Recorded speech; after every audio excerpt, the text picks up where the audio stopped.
Yo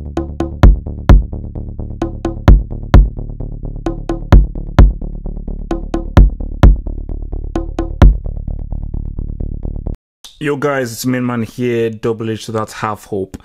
Football news. This is the biggest news of the day. And this is quite sad. It's depressing. It's unfortunate. And it's pretty much why, I have this issue with football, modern football, and how club football is being run. So as you all know now, Gianluigi Donnarumma, his agent is Mino Raiola, and it was believed that AC Milan, they bought Andre Silva, they bought Kessie, and they're looking as if they're actually finally on their way back and finally trying to actually, try and actually do something, and really try and actually build something for the future and get back to being in the big time. Then Donnarumma comes out and says that he will not be signing a new contract next summer. Pretty much saying that he's not part of this whole new Milan project. And for a guy this young, I believe he's still a teenager, you just know that Mino Raiola had something to do with it. And it is believed that Raiola did not really believe in the financial stability of AC Milan. Therefore, he's trying to chase better wages.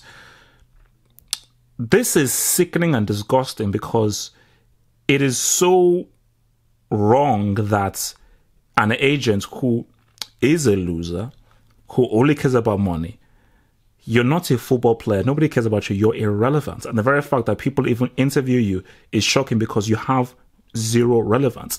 This is football. This is about football players, and football players should have the power to really then negotiate their terms. But for some reason, you've gotten into this guy's ear and told him that, you know what? Don't stay with your hometown club.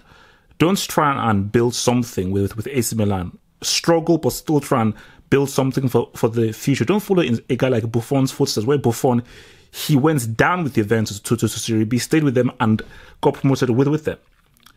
So it's just wrong. And then we're not hearing that it's potentially Real Madrid that he could be going to. But it's like, I can't be angry at Donnarumma. You can't be. All anger has to be towards Raiola. You're a teenager. You're regarded as one of the best keepers right now, potentially to be the next critical keeper. I'm sorry, it's very hard for a teenager not to really buy into that and buy into that hype. And especially when you've got Mino Raiola, who is experienced in bamboozling and really seducing people. So the people that I'm really more angry with is Donnarumma's family, his close friends. Those are the people that would say, no, forget about what Raiola says. Stay with AC Milan. Stay with this team. Stay at home here. It's not all about money. As long as you have enough money to survive and flourish, that's fine. What are you chasing more money for? You're still just starting out. And you're not going to go to Real Madrid. What if it doesn't work out there? What if you start making mistakes? What if you can't handle the pressure? Will AC Milan want to welcome you back? So these are just things that you should think of as a player. But I just think what really annoys me is that, Mino Raiola, you're a completely irrelevant person. The very fact that I see you trending on Twitter, people are actually quoting you and stuff like that, agents should not even be relevant in any of these discussions. And how is this guy interrupted with so many people? But for football players, man, come on, guys, grow some balls. Negotiate your own terms. Use your brain. Be far more mature. You can't expect this to happen for a teenager. But hence why Raiola will look at Donnarumma as a teenager and exploit him. So what he's doing, he's exploiting him. And he could ruin this guy's career. Because again, for Donnarumma, what if he moves to a big club and he can't handle it?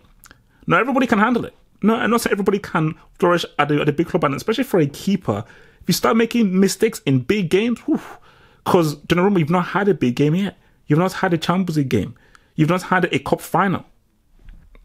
And Real Madrid has been a club that has seen many big players come and fail and falter upon the heights.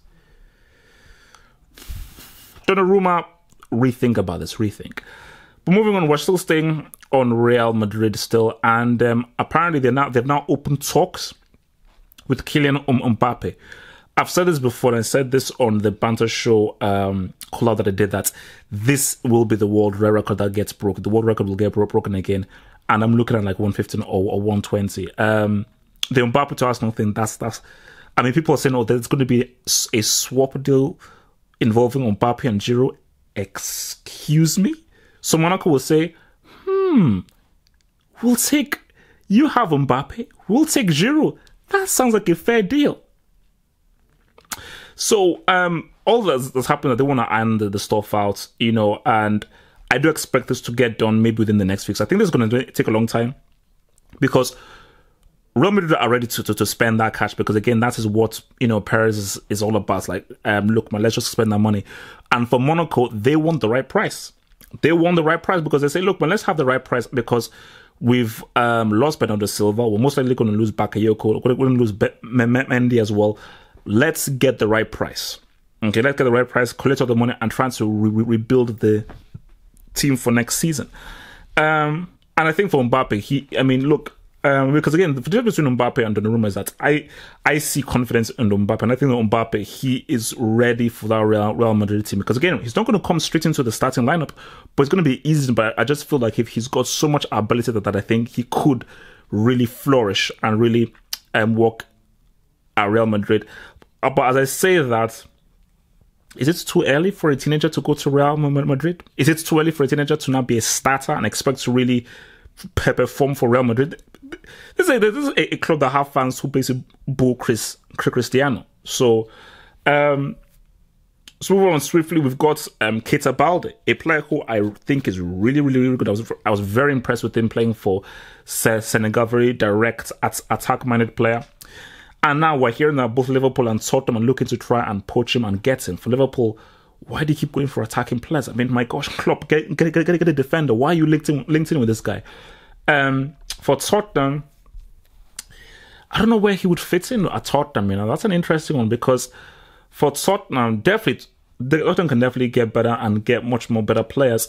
But I'm just trying to think. I think it's Belter definitely fits more with Liverpool's play than I think with Tottenham's play. But I suppose for Balde, I think he just adds a lot more of an attacking force towards what they have. Because I think for Tottenham, it's very good, nice passing, everybody was in the same wavelength. But maybe to have a winger who can really get past guys, really force the issue, and adds a bit more speed and control.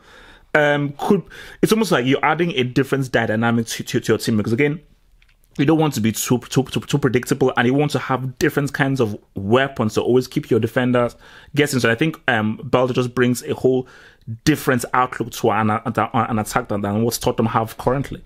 So again, who knows? That could potentially be interesting, you know. So yeah, so that's it for this football news roundup here. And just to end up with, man, Donnarumma, sad. These agents need to be stopped. They need to be stopped. Someone needs to stop Raiola or whatever the heck that guy's name is. They need to be stopped. Players need to now take responsibility for their actions, and they need to be surrounded by the right people, because the wrong people keep surrounding these football players and could potentially ruin their careers. They'll make the money. These agents will make the money, but they're going to ruin the careers of these potentially great players, and that is wrong. Very wrong.